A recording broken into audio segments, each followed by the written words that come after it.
It is another episode of Not So Christian Brothers. We are Not So Christian Brothers. We are brothers. I'm Colm Hayes, legendary broadcaster. In his own world. And I'm Justin Caffrey, his brother. You know, and In 2 words, what are you? What am I? Now remember, asshole is hyphenated. I just like to identify generally as human. Okay. You know, but all accolades can be handed in your direction. But we are brothers, right? And you are not a Christian, or maybe you're. I have Christian moral standards. You're teetering on the edge of some sense of some level of minor spirituality. I'm not a Catholic, right? You are a Catholic. No, I didn't get a choice. They dunked me when I couldn't even swim, right? So I'm not a Catholic. Now I need to go back and say I don't want to be Catholic anymore. I don't know where to sign, but I'm not a practicing Catholic. And yeah, I am spiritual, but not for himself, you know. All right, I'm all in with the big G, the big G and the big JC. Just in case. Yeah, I'm done, and you can dunk me again if you need to. All right, stay with us, because we have at the very end, just to prove that we're brothers, we have a secret question which will actually to do with our brotherhoodish nature, and also we're going to talk about this court case that's going on in LA, which could be the greatest level of accountability for social media. Well, could be, definitely is going to be. And I've done a bit of a deep dive into it. So much so that I've even found out the real meaning of the word bellwether. Same parents, different timelines, and united by chaos. Strap on, strap in, for the Not-So-Christian Brothers.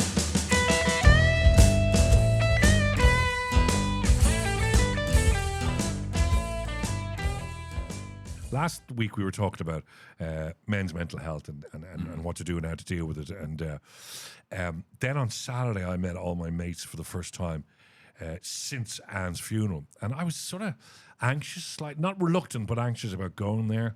And it was the Saturday, so Man United had just beaten Spurs. We're all good soccer supporters. I walked in, sat down, and the first thing was, "Hey, did you see the game?" And I was going, "Yeah, that Romero, he's an asshole, isn't he? What the hell's going on?" And I could see them, they all looked up and be going, okay. They judged how I was by my response to a sporting question. Well, if I'd walked in and they go, "Hey, did you see the game? Romero, United won, you must be in great form." And I go, "I didn't even bother watching the game. I just haven't turned on television in a while." Then they'd be able to go, "Well, that's all right. Okay, we need to deal with Colm on a different level."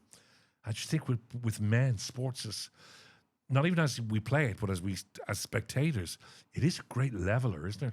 Or it's a great indicator, maybe. I don't think they actually gave that much consideration to the question. I think they just went, "Did you see the game?"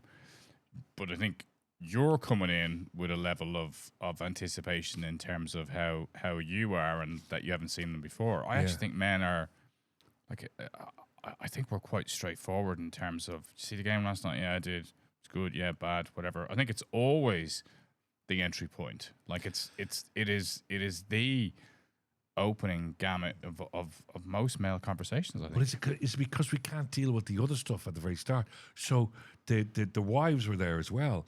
And when I sat down with them, they were immediately, "How are you doing? How are you coping? What's going on?" You know, that while it was an hour into the dinner before maybe one of the guys said, "Well, how's things? How you know?" Is it because we can't? I just feel they thought, okay, he's in good form. He watched the game. His mental health is okay. Yeah, but I think for men, it's present and forward thinking, right? I think it's like the Bruce Springsteen Glory Days songs, right? We're either reminiscing about being 18, 19, or it's like, "Where are you going on holiday and did you watch the game last night?" And I think in many ways that's just easy conversation. It's kind of stuff that you can slot in and enjoy relatively easily. And I do think, yes, it's different, but it's just how it is, isn't it? Though I don't think it's wrong. I don't think it's right. No. I just think it's how it is. That's what. I don't think it's wrong. I don't think it's right. I think it's just it's an indication of the way a lot of men are wired in the brain, right? While obviously women are so completely wired differently. For them to say, "How are you feeling? How's things?" It's more a sort of maternal protective thing. While it's that, and it's not in a bad way either. Guys are like punching your shoulder, going, "Come on, you all right? You know, have another beer. Let's talk about the game last night, or what's coming up. Are you going to watch the Super Bowl, or any of that sort of stuff?" So I don't think we skirt away from the reality. I think we use that as our sort of lexicon, and maybe that opens up to something else, or maybe not. You know, or is that am I looking too deep into something that's intrinsically much simpler? I think you're looking deeper. I don't think men give it that much consideration, to be honest. But equally, look, I also think, yes, some women are maternal. Like, I don't think my wife, if she was in that environment, would say to you, "How are you feeling?" That's not really like. I don't think she would ever say to me, "How am I feeling?" either, right? So, so I don't. Yeah, I don't. But we need to work on that. Yeah. Did she say, "Who see the game last night"? See the game last night and hits me on the shoulder. Yeah, okay. So I think we can be super stereotypical to kind of classify men and women in certain ways, and I don't think that's fair. I think men have different levels of masculinity and femininity, and equally I think you can kind of move through how you are and who you interact with. So I think depending on who your friend is, you're kind of going to judge them. I mean, that's the thing. Like, I mean, I think you will always, when you go and see your mates that you grew up with, everybody always finds the same level that they were at when they were like 16. You do that a bit, yeah. But I think it's interesting as well when you see some funerals of a guy who was like a supporter of a team. A lot of his mates will turn up wearing the jersey at the funeral, you know. And again, now, and I'm not turning up at your funeral in a Man United jersey. Yeah, to be clear. Yeah, but your son will. Yeah, but that's very annoying. But like, if it's an Irish, if it's an Irish team like Bows or whatever, or Pats, they'll all turn up. You know, all the lads will. That'll be the thing that will have united them in their friendship. Was we were all Bows supporters. Like, there could have been so much other things as well, you know. But that. I don't know. There's something I need to dig into with men in sports that I'm not getting there yet. But okay, like if you I think maybe I'd like to be a therapist, right? But only talk in sporting parlance. Yeah, but you don't actually talk about yourself, and that would be not great. But I think the thing about men in sport though is that it's tribal, right? And I think if you look at where we come from. Women are and have been, and this is not a statement of where women are today, but predominantly, you know, they're more on the maternal side. Men were tribal. You had to fight for the tribe. You had to be part of the tribe. You had to thrive in the tribe and stand up for the tribe. So football clubs, in many ways, in the last 100-odd years, have replaced that tribe. That's it. So I think that gives us that sense of camaraderie and tribalism, and that's why, like you see it, like when you're at a football game, like the feverish, ephemeral kind of tone and behavior is so primal. Like it's paramilitary in some of the yeah, that's it. So like if it was 2 million years ago and you were in a tribe, there could have been a bunch of prehistoric lads running out in Bows jerseys. You know, and then across the way could have been a bunch of lads in St. Pat's jerseys coming at them through the jungle. Because that's it. It's you're in that tribe then, and and the tribe can be a bigger tribe, as in sports supporters. So like, you know, with my mates, they're not all United supporters. None of them are actually, but because they're sports supporters, you have that unique bond that you can sort of, you know, that parlance that you can just jump over very quickly. Yeah, you know, I agree. And it makes it much. If I went in and none of them were sports supporters or whatever, it would have been. It was a lovely icebreaker. It was just there, bang, and it was perfectly placed, and then you could move off immediately. If we didn't have that, I feel there might have been an awkwardness for maybe the first 20 minutes or so. You know, it kind of been more awkward if you had walked in with them in that shirt, because they would have been like throwback to when you were all hanging out in the mid-70s. So for those only listening, you can click now and watch this shirt. I actually bought this when we were in Miami. Really? I bought this because everyone was. We were in Miami. Shop. We were in Miami the New Year's, and everyone was buying stuff. And I just went into the shop and I thought, I better buy something, and I bought this. I mean, it does look like 1978 is crying to get back into fashion again, but failing miserably. Yeah, but I think what I missed with this was the free shotgun that you Yeah. go with it. It does look very hillbilly. That's it. That's the look. Yeah. All right, I'm a lumberjack. Yeah, and I think one of our earlier episodes, we talked about my time in the Appalachian Mountains shooting guns with hillbillies. Yes, and you were wearing a lumberjack at one stage as well. I was a lumberjack. Yeah, that was one of my previous. But careers. you don't care. Oh, I don't care now. Do you want to go into? This is fascinating, right? So this is a court case that begun whenever you're listening to this. But anyway, it begun on the Monday before you're listening to this. Began. Well, it actually started 3.5 years ago. Yeah, but it's got to the Yeah. steps of the court now. So it's the world's largest social media companies have been accused of creating addiction machines, and it's a landmark trial that's begun in California and examining the mental health effects of Instagram, YouTube, Snapchat, and TikTok settled with this bellwether case, with this, they identify her as KGM. So literally on the steps, they went, okay, and they obviously nobody knows how much they settled for. But that's really interesting that they did settle, but now obviously Meta are going to go forward with it and fight it in court.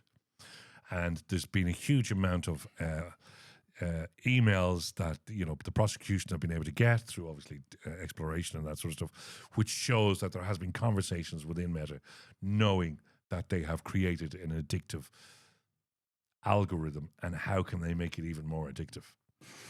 Yeah, I think it is interesting, and I think what's really compelling about this case as well is that they're reliant on the legislation that was set down in 1997, which was created at a time when Netscape was the only internet Netscape. search engine, right? What about Ask Jeeves? Ask Jeeves, right?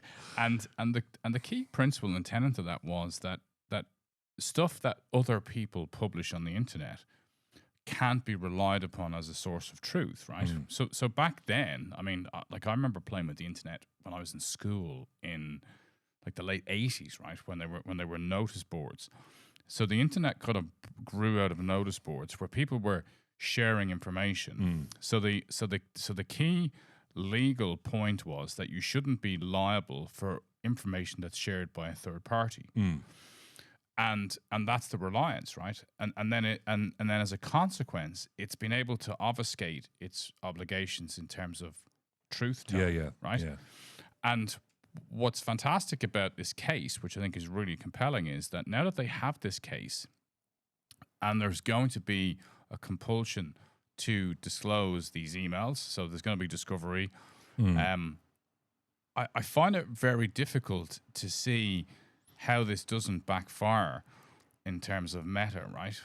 But equally, if Meta and Snapchat settled like everybody else, well then it's just an ongoing barrage of hundreds of thousands of people. I mean, this kid, that woman who's involved in it, has had 16 Instagram profiles.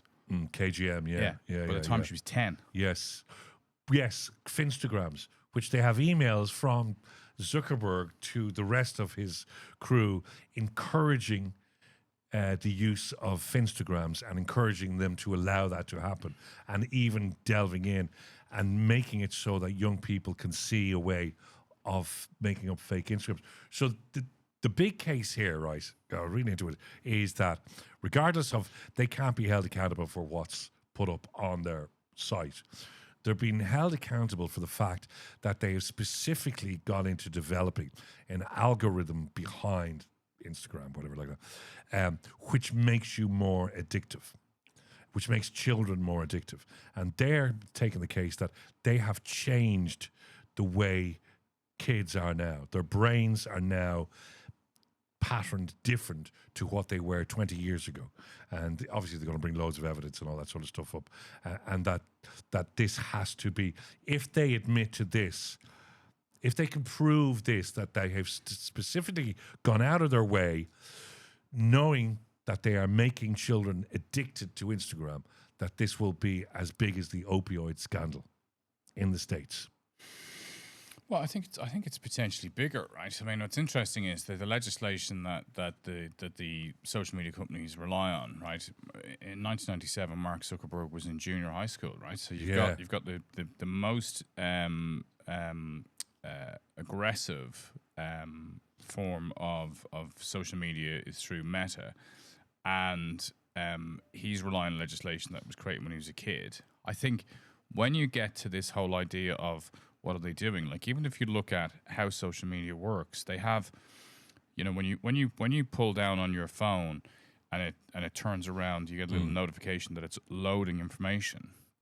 Like if you look at the psychology behind that, they've taken that directly from one-armed bandits, right? So we know that when people pull the lever on a one-armed bandit, the anticipation rises, and they anticipate a dopamine hit. But then you see stuff that you go, I got 2 apples and a berry, so I haven't won. So I pull the one-armed bandit again. So the way that they've created this algorithm is that you keep pulling that one-armed bandit in the hope that you're eventually going to see something that's going to make you feel good. So every time you see something that makes you feel bad, you go on till you feel good. Now, how many times has anybody ever been on social media and come away thinking, I feel a whole lot better on the back of that? So, okay, because I was thinking back to, smaller events like, they went out of their way at a time to make TV addictive, right? TV makers, especially children's TV. And that obviously led to the huge increase of advertising, especially at Christmas. And then that was banned. So you can't do that now. And it seemed then that an awful lot of companies didn't put as much into youth TV after that because there wasn't enough money to be earned from it. And I was just looking back, right? So on the opioid scandal, right? Like when you look, this is what I find fascinating. These are multi, obviously. These are the biggest companies in the world, right? $1 trillion businesses. $1 trillion businesses. And these huge fines do or don't affect them, but in most cases don't affect them, right? Mm-hmm. And they still get away with it. And the level of trust with these companies has to be huge, especially in the pharma industry. They keep getting done, and we keep going back to them. Like I was looking at, Johnson & Johnson, right? In a 10-year period, 8.9 billion. Purdue, who are obviously the opioid lads, for fraud, direct and absolute fraud, 8.35 billion. Pfizer have been hit with 4.7 billion, and GlaxoSmithKline 7.9 billion. And these are still some of the biggest companies in the world. We're still trusting in what they're giving us, their product, their medication. Now, we're not taking their opioids anymore, but, Johnson & Johnson are still knocking about, yet they were hit with 8.9 billion on fraud. Do you think it's weird? No. I think it's a practical reality of global business, right? I think if you look at Barclays Bank or Credit Suisse or any major global organization, you'll find extraordinary amounts of fines and prosecutions against them. No, I know, but these are medical companies that are being fined because they were killing people. Yeah. Like, okay, banks, I get it, and fraud, and they're doing away with your money. But Purdue Pharmacy, they caused the largest opioid addiction in the history of the States. Hundreds of thousands of people either took their lives or killed themselves. Either took their lives or died from overuse of it. And they sort of walk. I just think that accountability is crazy. But it doesn't exist. I mean, even like if you look at pharma companies, they generally have so when they're trialing new drugs, they do it in countries where there's limited recourse. So they generally kill people in poor Asian countries before they come to Europe or to the SEC in America. Or sorry, not the SEC, the FDA. The FDA. I know. Actually, it's funny because I was looking back at the cigarettes, and only last year, a major cigarette company has been fined, I think it's 400 million, because they've broken sanctions in America. In North Korea, they sell the cigarettes from North Korea because they can't get a market anywhere else. Like, you don't even go into cigarettes and what they've paid. But Meta, right? See, I just don't get this. Like, how these companies can exist after these fines, right? And how we still trust them. I suppose that's the thing. Meta, right, in the years 2022 to 2026 have been fined, so all that's WhatsApp, Instagram, and Facebook together, 3.7 billion. 3.7 billion, which would destroy most companies. It's not even an operational matter at that level. Yeah, it's not. But it's just gargantuan. It's like we've been overtaken. Like the world is now controlled by these giants that even when we know they are lying to us, they're getting us addicted. Like we're on them now. You know what I mean? Yeah, but probably yet, not. What? Probably not. Yeah. Well, actually, Instagram is filled this week with people talking about Instagram, which is bizarre because there's no other place really to talk about it. They control so much. You know, like 800 million TikTok in the last year were done. You know, for breaching. And for falsifying records or falsifying data. We know they're doing this. I think if it was any other industry in the world, people would just walk away from it or lose faith in it or would just refuse to use it. You know, like we've seen, do you remember back in the 90s when the Austrian wine business was collapsed because they found out that they put cooling agent from a car, formaldehyde kind of agent, something like that into the wine, and it collapsed and it's gone. It's never really got back on its feet because we lost complete and absolute faith in it, as everyone did, as they should, right? And there's been a couple of major food organizations that have collapsed because of what they did. But these guys they're just so big. Yeah, they're too big to fail. Is that it? Well, yeah. Well, no, I don't think they're too big to fail. I just think they've got so much money that they're unlikely to fail. I mean, I do think we're coming to the point where maybe it is a change. I think it's an interesting time for this case, though, right? Because the midterm elections are coming up in America. They're going to very much depend on social media's ability to get the message out, especially Trump's message. Yeah. So I think there's going to be a lot of pressure on those judges, on those courtrooms. Do we see a judge change? Do we see some mad stuff come out? And, you know, the social media companies and people have asked these questions over the last few months, and during the Trump inauguration, people were going, why are all the social media companies there? Yeah. Like Here it right is. there, right on his shoulder. But this is why. They knew this was coming. Yeah. That's why they were there.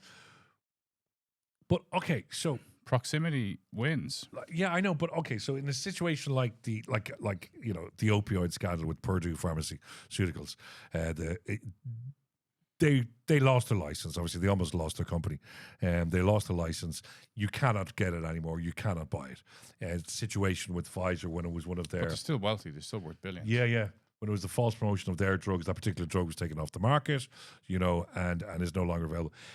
With Meta, regardless of what's going to happen, I don't know that they're ever going to change. Well, but I mean, they're probably though, still like developing even greater levels of addictive algorithms. But you see, the thing is, if you get caught in the weeds of the story, rather than just, you know, open up the aperture and zoom out a little bit, right?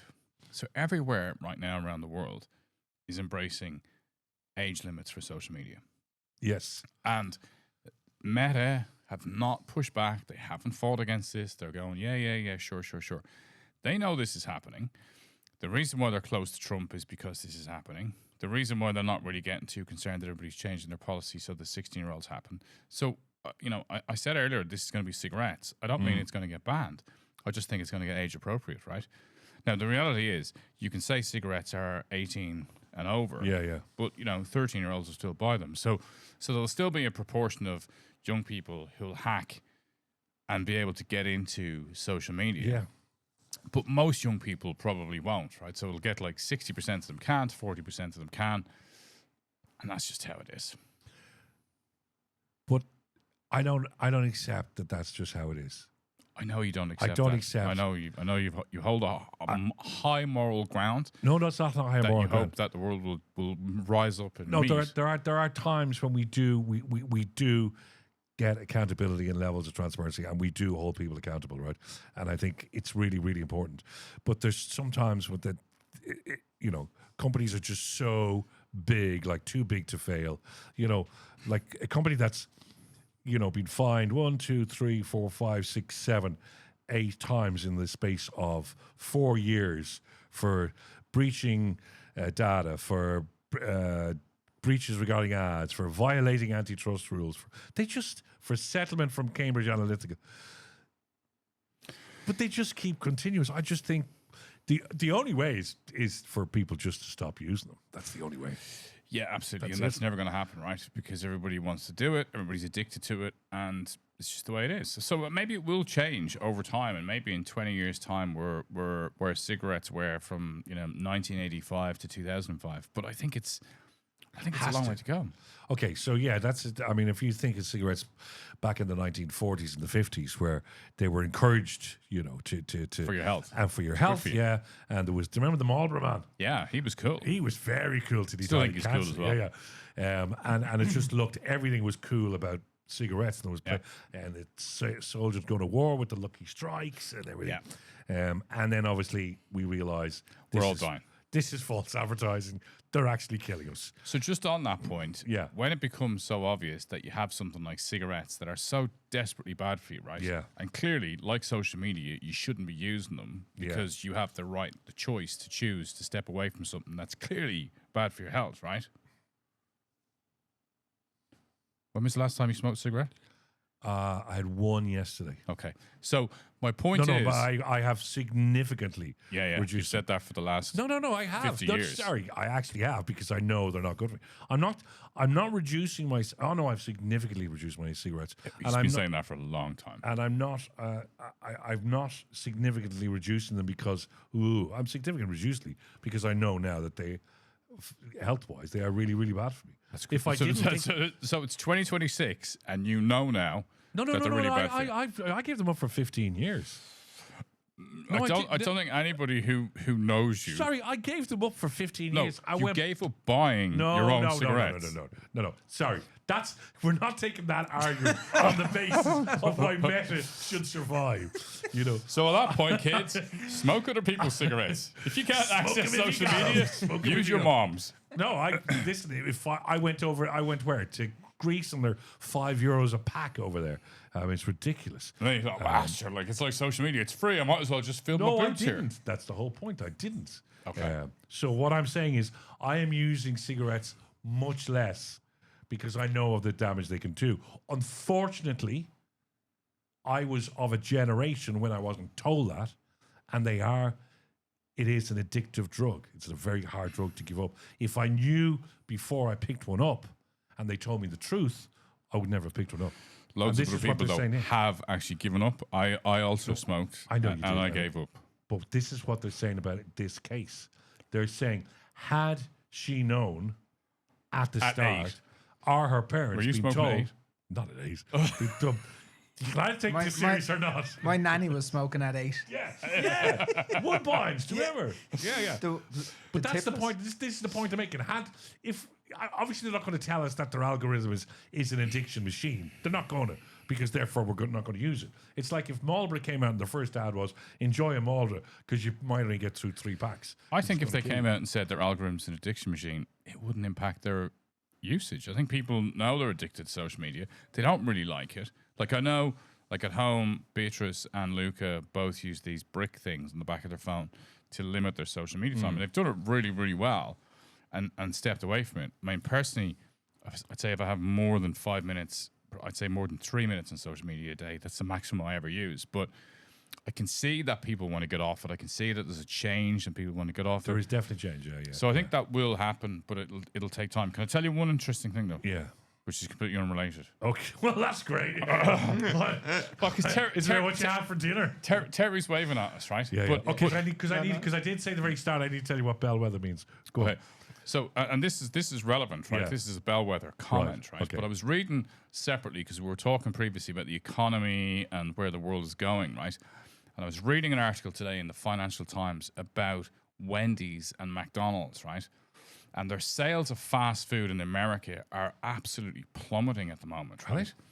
And what's really interesting is traditionally fast food benefits when people feel poor because, and that's purr. We say purr. What are you saying? Americans don't understand that. Poor, We say purr. P-O-O-R. Yeah, but yeah. because we say Yeah. purr, Yeah. and it's like rawr, cat Cat, purring. okay. Sorry, digress. But Well, you've digressed from a digression to a digression. let me digress a little bit more. Okay, let's keep going down this So- rabbit hole. So the interesting thing is Yeah. that Wendy's and McDonald's are now seeing like 10% decline in the people buying their food because they can't afford to eat at Wendy's and McDonald's. So Americans now who used to go and eat fast food because they hadn't got enough money don't have enough money to eat fast food, and as a consequence, they're having to make more food at home and cheaper. Right. And it just shows how society is changing, right? Yeah. And the interesting thing is, in December in the US, there's never been a higher year for Michelin star restaurants to get the highest level of spend that they've ever had. So we now have this massive disparity where the rich really are getting extraordinarily richer. And great food. And the poor can't afford to eat in Wendy's. Poor Wendy. Poor Wendy. I mean, she's hard out. You know, Wendy's actually created the drive-through in 1970. No, I didn't know that. There you go. And so it's a bellwether. Bellwether. It's a bellwether of, you know, where the economy's going. And the problem is, if the rich are getting richer and spending shitloads of money, it's not great if the poor can't afford to spend because they are the bedrock of the economy. So it's a bellwether. And on that point, ding ding. Bellwether. What's that mean? So you think you know what bellwether, because you say bellwether cases and a bellwether trial, which is like the first one that's going to try and open up the whole thing. But a bellwether, a wether, W-E-T-H-E-R, is a castrated ram, and he wears a bell and he leads the flock around. So he's the first out all the time. And it's wether, W-E-T-H-E-R. And I think that's absolutely, if I've taken anything from the podcast today, it's that. Bellwether is a castrated ram with a bell on its neck.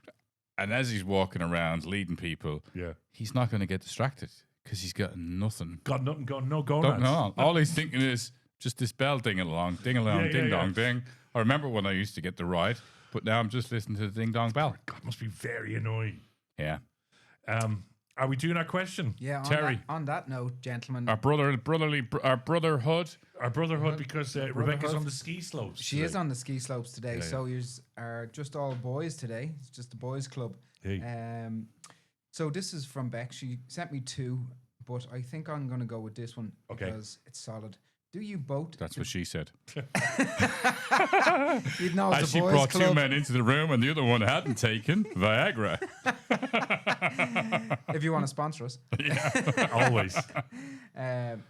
Do you post? I never think of solid as a sexual reference. I think of more of It's probably your age, though, no, isn't I think it? it was a stool reference.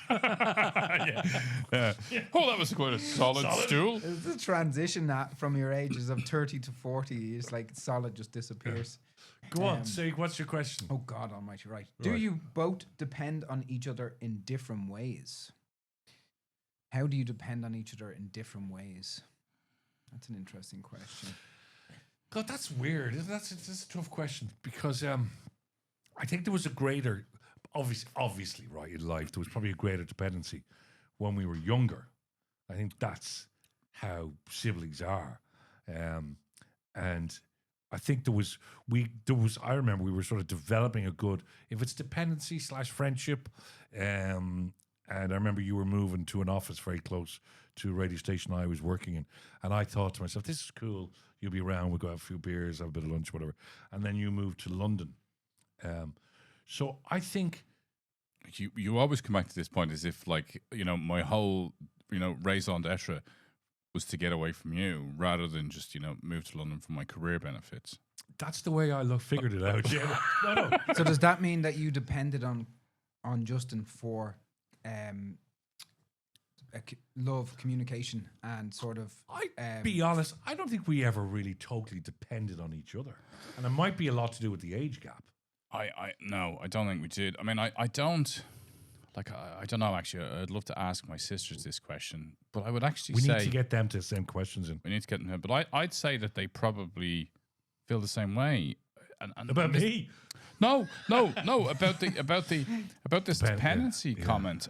You know, I think I really don't depend on anybody, and I would never knowingly depend. Like I've probably learned through life that depending on other people is a rather fruitless experience because they generally let you down. Yeah, right? I know. I don't mean that in a kind of agree. a soft, kind of sad way. I mean it as in just like a practical reality. Yeah. You can only ever depend on yourself. Only ever depend on yourself. So back yourself. I don't think there's...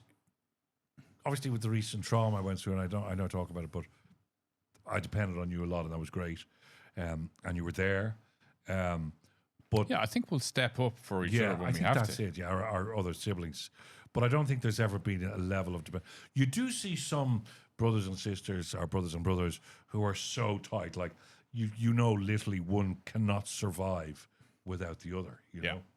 know, I mean, you know, my mate Lucy, her best friend is Anna, her sister, and they're like joined at the hip almost. You know what I mean?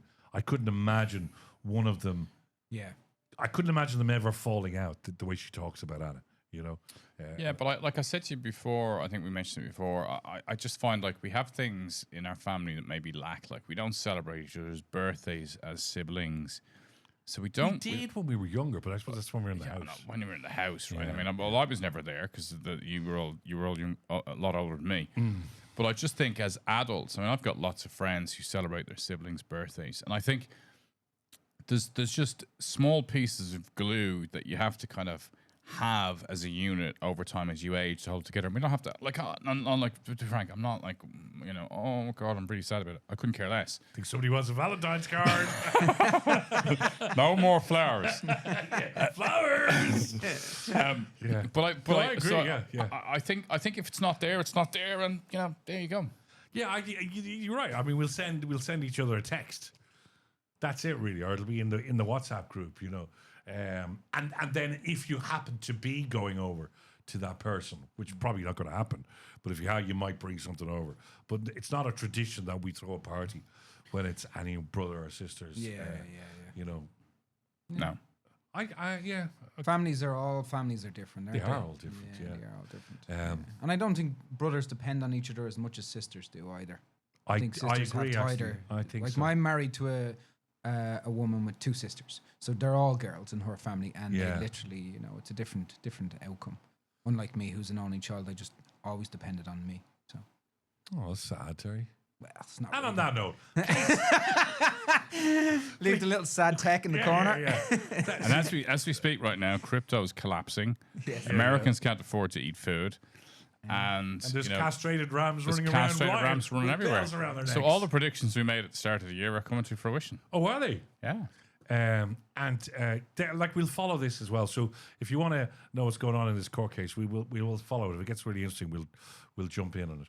Okay, like, subscribe, all the bits and pieces. This is Not So Christian Brothers, 2 brothers. I'm Colin Hayes, I'm Justin Caffrey. and Terry the Tech was on sound. See yous.